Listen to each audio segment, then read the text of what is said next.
Good morning and welcome to morning meditation. Proverbs chapter 11.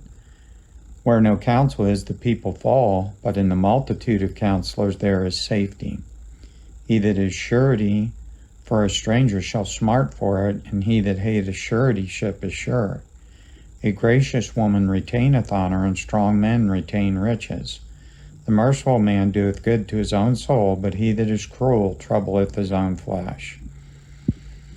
The wicked worketh a deceitful work, but to him that soweth righteousness shall be a sure reward. As we continue to study through the book of Proverbs, we've looked at the difference between a wicked nation, a righteous nation, a wicked person, a righteous person, a wise person, a foolish person. And here we get into principles that can help us with our lives. It says, where there is no counsel, the people fall, but in the multitude of counselors, there is safety. That means we do not go to someone and someone and someone till we find someone that agrees with our opinion. No, what it means is you find people that are wise about biblical principles, and that's who you get your biblical counsel about. You find counselors that have raised successful biblical families, and you get their help on raising your family. You see someone that God is blessing and using financially, you get biblical principles from that. God has given us not only His Word, but people who have followed His Word. If you look through the Bible, a real good example of this is Jacob and his son Joseph. What a contrast. Jacob comes to the end of his life and he's standing before Pharaoh, and Pharaoh asks about his life, and Jacob said, "Few and evil have the days of my pilgrimage been." Well, at that time he was 130 years old.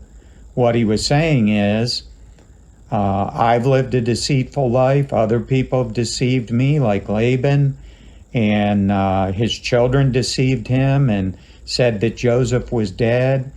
When you get into that, the wrong counsel with the wrong people, the Bible's very clear that evil communications corrupt good manners.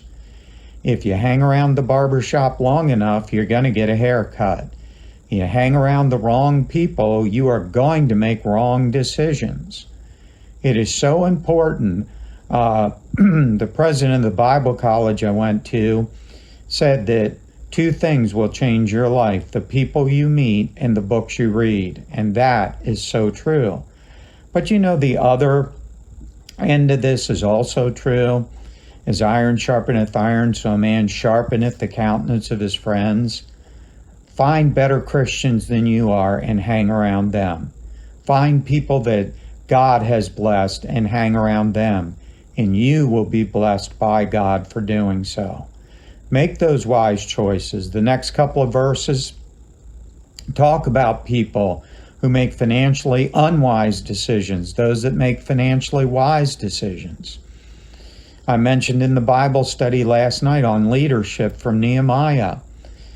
Don't go into debt. Don't allow yourself to exist on credit cards. When my wife and I were very young and first married, we were serving in a church, and they weren't paying enough, and we ended up in awful debt because we just stayed and worked and lived off of credit cards. We learned a valuable lesson. A few years later, our credit rating was so high, we were getting all kinds of credit card offers. Don't fall into those traps. Christian, get into the Bible, find biblical principles. You'll never regret living by Bible principles. Sometimes it is going to cost you. It will cost you some friendships. But are those really friendships? Somebody that's constantly negative, speaking evil, constantly criticizing other people. Don't allow those negative influences in your life. Don't allow negative financial influences. Decide today, I am going to live a faith-filled, principle-driven, godly life that is a blessing to everyone else and a blessing to me and ultimately a blessing to God. God bless you and have a wonderful day.